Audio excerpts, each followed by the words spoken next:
by 1972, that was the last year of the war with North Vietnam. Wow. And 7 of my very best buddies got shot down in our squadron and never came back. And so when I came back from Vietnam, I was pretty bitter about the war. 55,000 guys had died. And for what? It was 6 years after I came back that my mom got cancer. And I just happened to mention, hey, Mom, did you ever save any of those old letters? And she says, oh, yeah, I saved them all. Let me take them home and I'll reread them. And so she let me take them home and I put them in chronological order. And actually, they helped me get some closure because it brought back all the memories and all my friendships and what we went through. And I thought, the best thing I could do is take a paragraph of each letter, the best part of each letter, and type it up because most of them are handwritten and kind of hard to read, and put them in a book for my mom for a Christmas present. And I did, and she loved it. She absolutely loved the book, and that she died the next year, and I got the book back, and it sat in my closet for 45 years. And I got it out one day, and I thought, maybe this would be helpful to Vietnam vets or Afghanistan vets, or even people who had never been in the military. I would enjoy reading because these are the actual letters I sent home in 1969 to 1972, Yeah. and I didn't update them or edit them anymore. I put them exactly the way they were because I wanted to keep that authenticity of the letters. And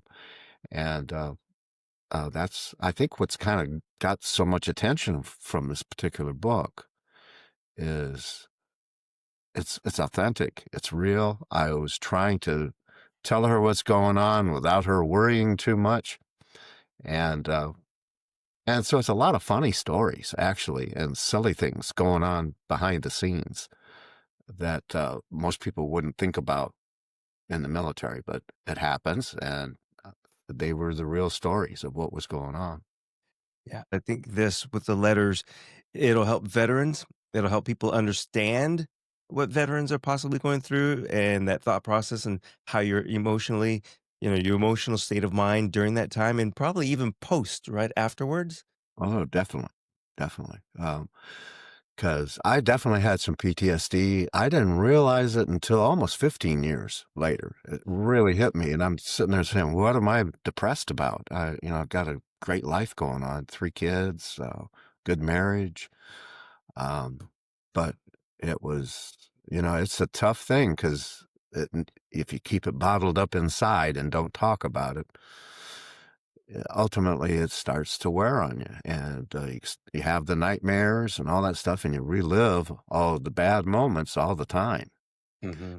So that's a real thing most people go through, whether they're in actual combat or not, but most of the time the actual people in combat seem to have those problems more. Is there anything that you can read to us as far as a paragraph or give us a little detail into one of your letters? Sure. Um, Here's a copy of the book right here that There it is. uh, just letters to mom with a picture of the aircraft. And it's again, like I said, most of the stories are funny. I think one story in particular, if I can find it here, is was a night mission, my very first night mission over North Vietnam, Mm, and it was a scary night because when you go into North Vietnam, it's total radio silence. You're not talking to anybody on the radio at all, and we're navigating through mountain passes with just radar and picking up moving trucks on the radars and releasing we were one of the more sophisticated airplanes back then that had computer released bombs, and it could determine our altitude and airspeed and the movement of the truck and all that stuff, and then drop the bombs at the right place. mm.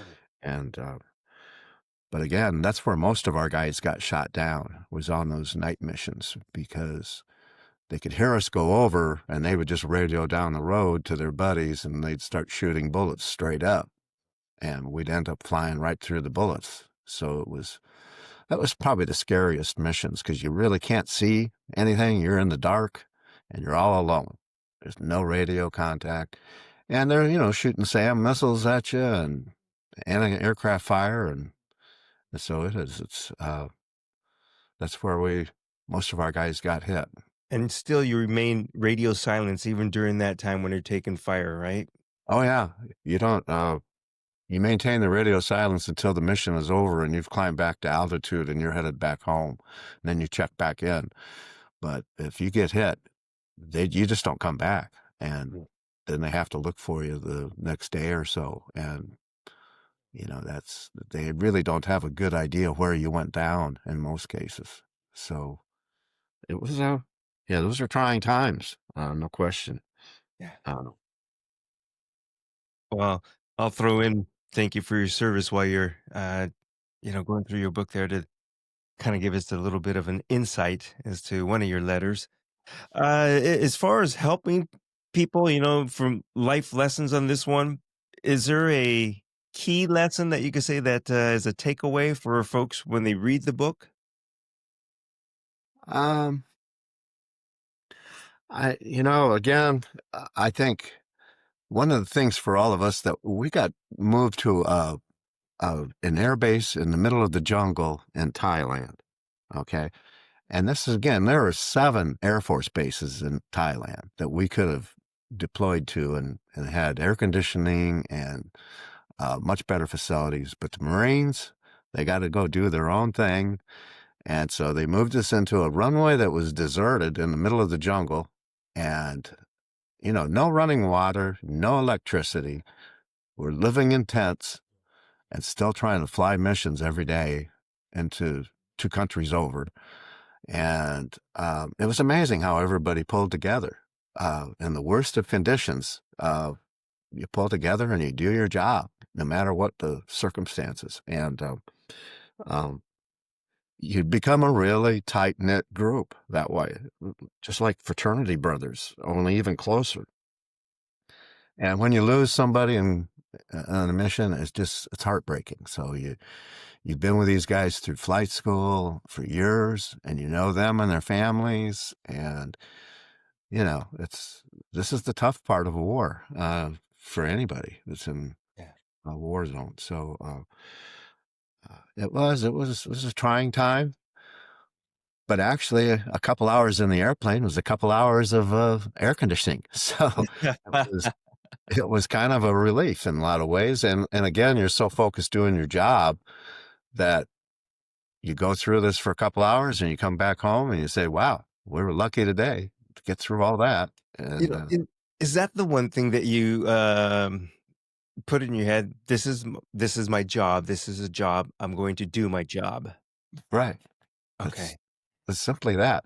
And again, when we came back home and they were spitting on our uniforms and calling us baby killers and everything else, we just were doing our job, doing what we were assigned and given orders to do. And we didn't like the war any better than anybody else, but that was That was the what our job. country was asking from us. So Yeah. we did our job. And at least I was trained. I got to be trained for a couple years to do my job. I had a problem with sending guys, graduate from high school. 6 months later, they're carrying a rifle and they're in the jungle. They haven't been trained. And they're sitting ducks for the NBA. They really were. And that's why I think so many guys got killed over there. Yes. And for what? Again, it's really an empty feeling when you come back after all that and they just walk away from it. So I know that's how the guys in Afghanistan felt, uh, Iraq, all these other areas that we've gotten involved in over the years. Uh, but That's Vietnam is probably the most divisive, like you were saying, to our country. There are, you know, protests going on almost in every campus and every town in the country. Uh, yeah, you after were 10 right.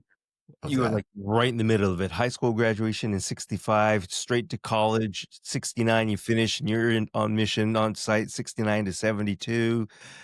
Yeah. It what you just said about the, I'll just say, insufficiently trained young GIs, men going in, is Right. exactly what I remember my dad saying, is because he was in the Marines for, Vietnam, or excuse me, Marines for Korean War, Air Force for Vietnam, and he said the one thing he remembers is the young guys who are not trained coming in and then camp, and if there's a raid at night, half of them are crying and didn't know what to do.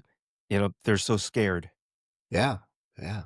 from And you that can lack see of why. training. I mean, they're just thrown into a jungle with a bunch of other guys, and they've got a rifle, but they're just, again, they have no idea what jungle tactics, and the other side had really experienced fighters. They had been doing this for a long time and Yeah. knew exactly what they were doing.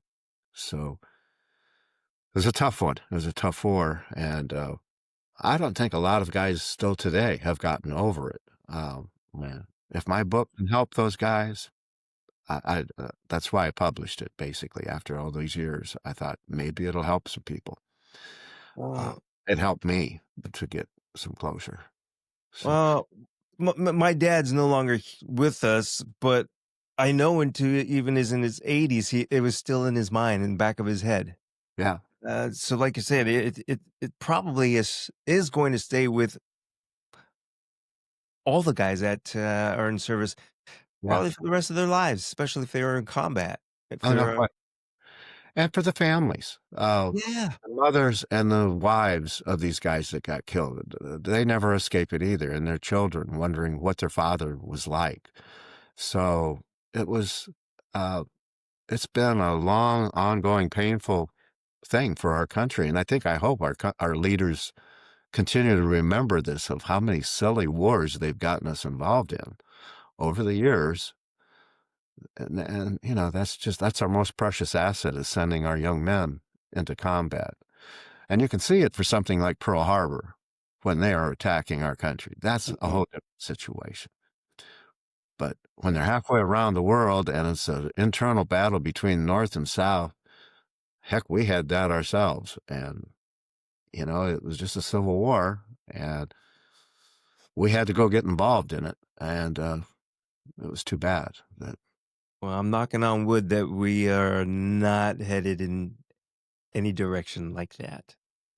yeah, you see it sort of happening right today with Yeah, us putting all this force around Venezuela. And it's just because we don't like the dictator there when you boil it all down. And there was an election down there and he didn't leave. And so he is a true dictator and we don't like him. But again, that's going to go on lots of countries around the world. And we can't be the cop that tries to keep everybody in line all yeah. the time. That's really not our job. But again, our military is down there ready to go. If our leaders say this is what you got to go do, they will follow orders and do their job. Yeah, I bet you're seeing some similarities right now, uh, and what you experience as far as perhaps leadership, the direction things are going. Maybe some of the younger uh, servicemen right now, but I shouldn't say younger. There's guys that are lifers that are still in there that are probably, well, 40s is still young. Did you find a little excerpt, a little piece in your book there? Well, I don't I put you did on the spot on for that my one. brother's birthday, and I was just telling him that our combat missions have changed somewhat. We aren't flying as many day missions now, but we're flying about half day missions, close air support, and half night missions over North Vietnam. And the purpose of the night missions is to slow down the flow of supplies across the DMZ to the NVA troops fighting in the South. Most of these supplies are brought in by trucks, and the A-6 is about the only tactical jet that I know of that can hit them. Our radar has a feature called AMTI, Automatic Moving Target Indicator, and when in this mode, it will show just the moving targets. The onboard computer calculates the truck's ground speed and direction, takes into account our airspeed, altitude, heading, and ballistics of the bomb being used, and then automatically releases the weapons. Um, Since these missions are at night and over enemy territory, there's no visual or radio navigation aids, so we must use our radars for both navigation and the bombing. Most of the roads that these trucks drive on are in valleys, so we fly along these roads at much lower altitudes. This means we really have to be careful about the mountains. And for example, if we get a SAM missile warning, we have to brake hard one way or the other to avoid their missile tracking radars. But it's definitely not very healthy to brake hard into a mountain. The other big difference with these missions is that we have complete radio blackout from the time we enter the DMZ until we return from mission. We're completely on our own. On the night of Bob's birthday, August 14th, I flew my first night mission. Wow, was I ever scared. Not only was the pitch black cockpit spooky, but the thought of flying over their territory really got to me. We had some CBUs on that hop. CBU stands for cluster bomb units, and they look like elongated garbage cans.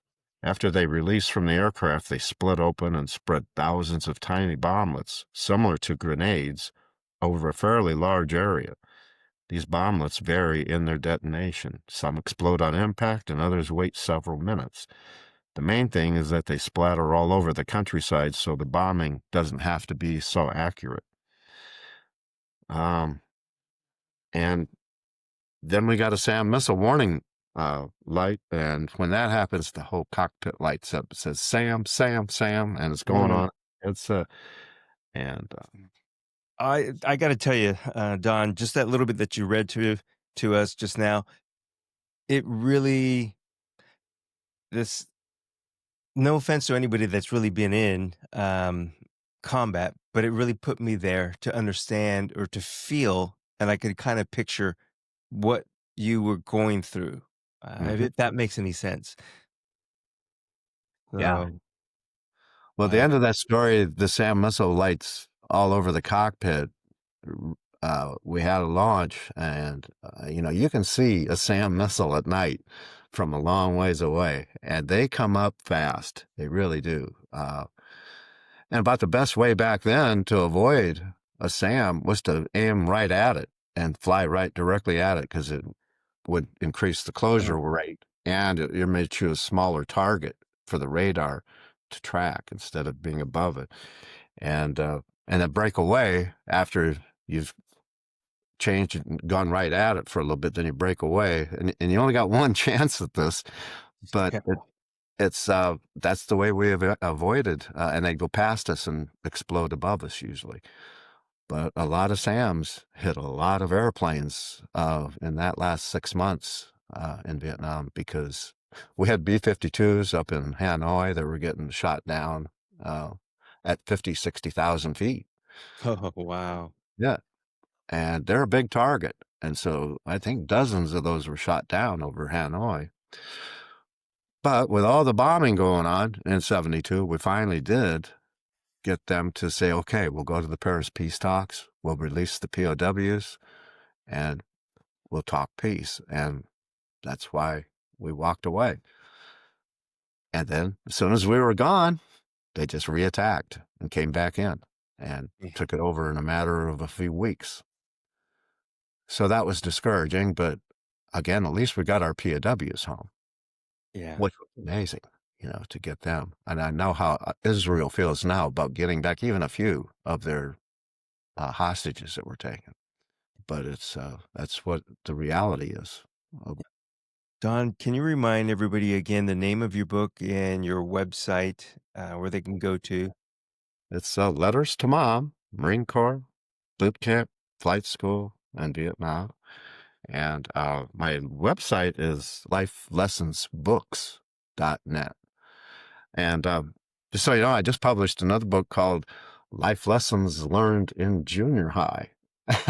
All right, now that would be a fun book. This is stories about me going back to junior high, 7th through ninth grades. It's the third book in a 4-book series. I've Okay. got 2 that are life lessons learned in grade school, and another one I'll release next year, life lessons learned in high school.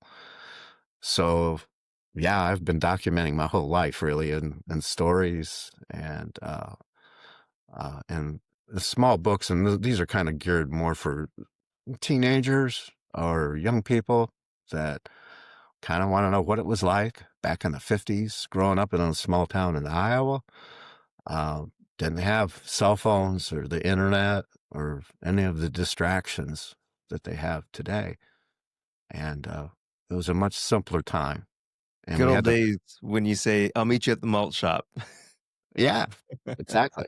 There's a story in there about the Princess Cafe where we used to go have malts or cherry cokes or whatever after school. And yeah, a lot of great fond memories of growing up, and learned lessons along the way, the hard way. You know, you kind of learn by making mistakes, and hopefully they can learn lessons the easy way here by reading about them. You know, You know, Don, just to kind of stay on that track, but jump off the track of your latest book, uh, these life lessons that you have learned that I have learned, and I don't know if you have grandkids or anything like that, and if you see them growing up or coming of age, what is it that you see that's different from your period, my period, and there's 'cause I grew up in the, mid '70s to, I'll say the mid '70s to early '80s, uh-huh. my time. Well, I'll take in '72. That's when I really started enjoying life, but from '72 on. But for you, what do you see that's going on with, the younger generation? Do you have any thoughts on that?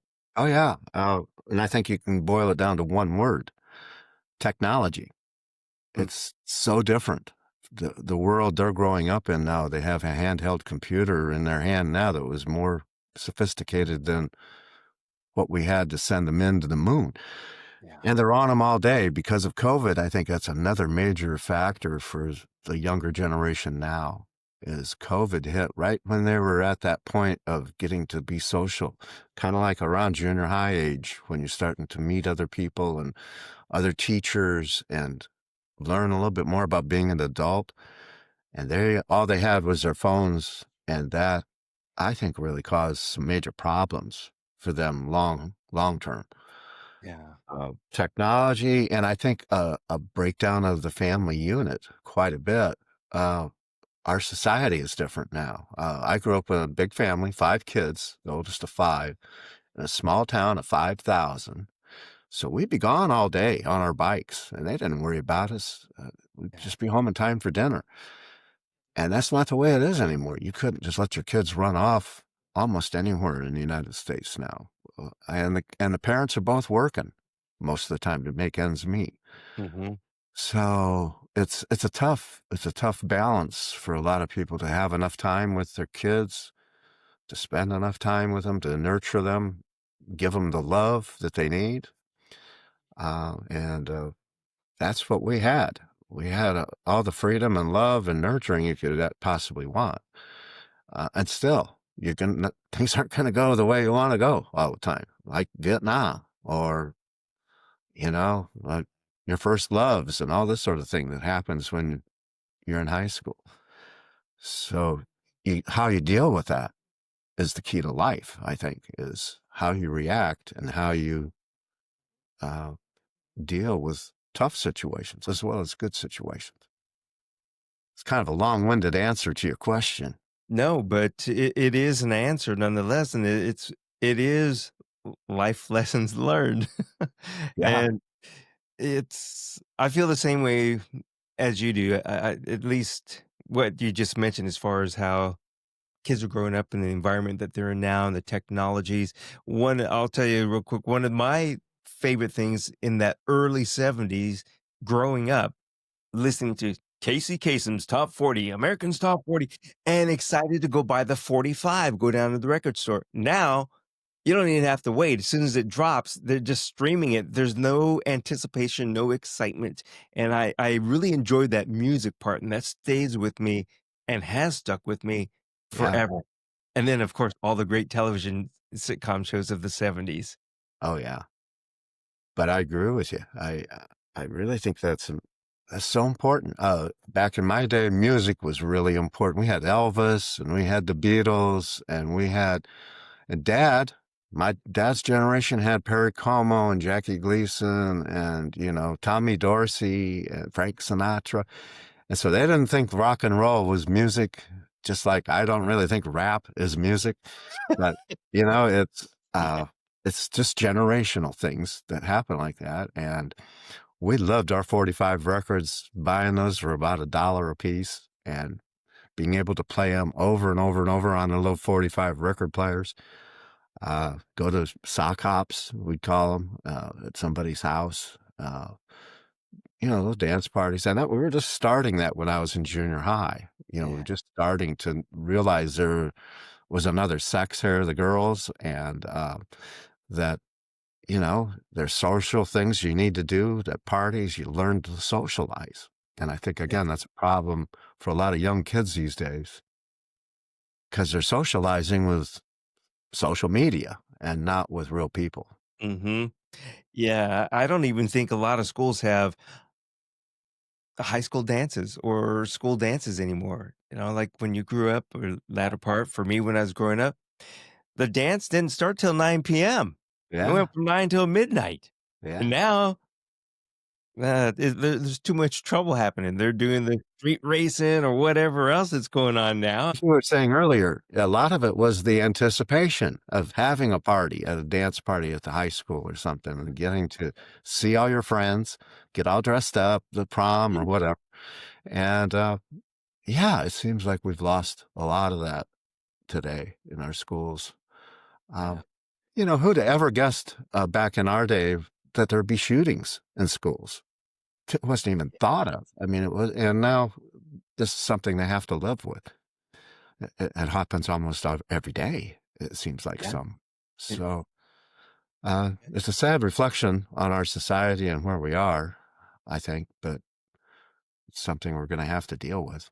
Well, hopefully these books, the series of books that you have on life lessons, again, lifelessonsbooks.net, folks will check it out, read it and really, for the older folks, really reflect and think back. And if they have an influence on the younger, to influence them in that positive, good way. Right. So that's Right. my hopes with your books and your stories and your life lessons. I hope that's what it does for folks out there. So thanks for writing these because you're making me think back about junior high and high school. Now, songs and dances and everything else is going through my head and the cars. So, Yeah. but Yeah. Yeah. It was, uh, I couldn't have had a better childhood, quite honestly, growing up in a small town in Iowa, because it was an adventure every day going out the door, whether it was winter or summer, it didn't matter. We were out playing. And, and that's where I think a lot of kids today, and I say this to my grandkids, go outside and play. Just enjoy yourselves and go out in the backyard and think of something fun to do. But Mhm. that's what they need to do more of, I think, is just play, just be children and put away the phones and the iPads because they get plenty of that in the nighttime and so forth. So, Yeah, I think at least for me, my clock back then were two things: either sun up, sundown, or the street lights. And I it wasn't until I don't know when got my first Timex watch, but I didn't go by the watch. That was just like an in between. What time is it? yeah, Everything else was by street lights and sunlight. I knew to be home when that street light went dark. I best be like 100 feet from home. yeah. You So knew when you needed to be home for dinner. yeah. And yeah, it was. I really couldn't have asked for anything better because, again, back in our little town, there was no crime. There was no, everybody knew each other and kind of watched out for each other and the little kids. And so, again, it was really a community. It was really, and it still is. It's really a tight little community, still about 5,000 people, called Iowa Falls, Iowa. And it's in north central Iowa. And there's a lot of little Iowa towns like that still are around today. Well, Yeah. Iowa Falls and every other small town, look out because now this podcast, people are going to say, I'm moving there. It's going to grow from 5 to 10 to 25,000. Oh, yeah, yeah. Uh, Don, I've enjoyed our conversation today, so I want to say thank you very much and wish you much success on all of your books and in life. So thank you. Thank you. And thank you for these podcasts. I think you bring a lot of good information to people that uh, I think these are wonderful for people to listen in on and listen to some knowledge from somebody that's done something else with their life, hopefully, and I think it's a real service that you're providing. So Uh, thank you. Thank you. It's great to be on your program. Thanks.